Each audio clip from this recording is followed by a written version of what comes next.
କିଛି ଲୋକ ଗରିବ ଲୋକ ତାଙ୍କ ପାଇଁ କି ଭତ୍ତାଟା ଇମ୍ପୋର୍ଟାଣ୍ଟ, ବହୁତ ଇମ୍ପୋର୍ଟାଣ୍ଟ। ପ୍ରତି ମାସରେ ତାଙ୍କ ହାତରେ ପଇସା ପଡ଼ିଲେ ସେ ତାଙ୍କ ଚଳିବେ। ବର୍ତ୍ତମାନ ଯେଉଁ ଅବସ୍ଥା, ଯେଉଁ ପଇସା ତ ଭତ୍ତା ତ ବିଶେଷ କିଛି ନୁହେଁ, ଇଏ ଭତ୍ତା ଗୋଟେ ଗରିବୀ ଭତ୍ତା, ମାନେ ଭିକାରୀକି ଯେଉଁ ଭତ୍ତା ଦିଆଯାଏ ସେଇ ଟାଇପ୍ର ଭତ୍ତା ଇଏ। ଏଣୁ ଭତ୍ତା ବୃଦ୍ଧି କରିବା ଦରକାର, ତା ନ କରିକିରି ଭତ୍ତା ମିଳୁନାହିଁ ପରା। ସବୁ କଥାର ଗୋଟେ ଅସଫଳତା ଗୋଟେ ସରକାରର ଭରପୁର ହେଇକି ରହିଛି। ଲୋକଙ୍କ ପାଇଁ 5 କେଜିରୁ 10 କେଜି ଚାଉଳ ହେଲା, ଲୋକଙ୍କ ପାଇଁ 5 କେଜିରୁ 10 କେଜି ଚାଉଳ ହେଲା। ଏବେ ସେ ହାଇ ମାନେ ଏଇ ଯେଉଁ ଆମର ଯେଉଁ ଚାଉଳର ଇଏ କଥା ଡିମାଣ୍ଡ ଆଗରୁ ଥିଲା, ଧରି ନିଆଯାଉ 10 କେଜି ଚାଉଳ ହେଲା।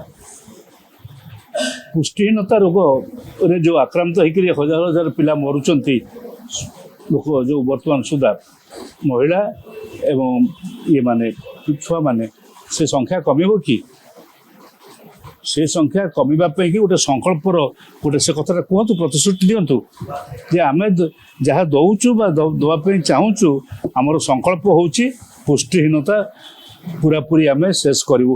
ଯେଉଁ ଲଜ୍ଜାକର ଅବସ୍ଥା, ଓଡ଼ିଶା ହେଉଛି ସବୁଠାରୁ ଭାରତ ବର୍ଷରେ ତଳେ ଅଛି ପୁଷ୍ଟିହୀନତା ବା ପୁଷ୍ଟିହୀନତାରେ।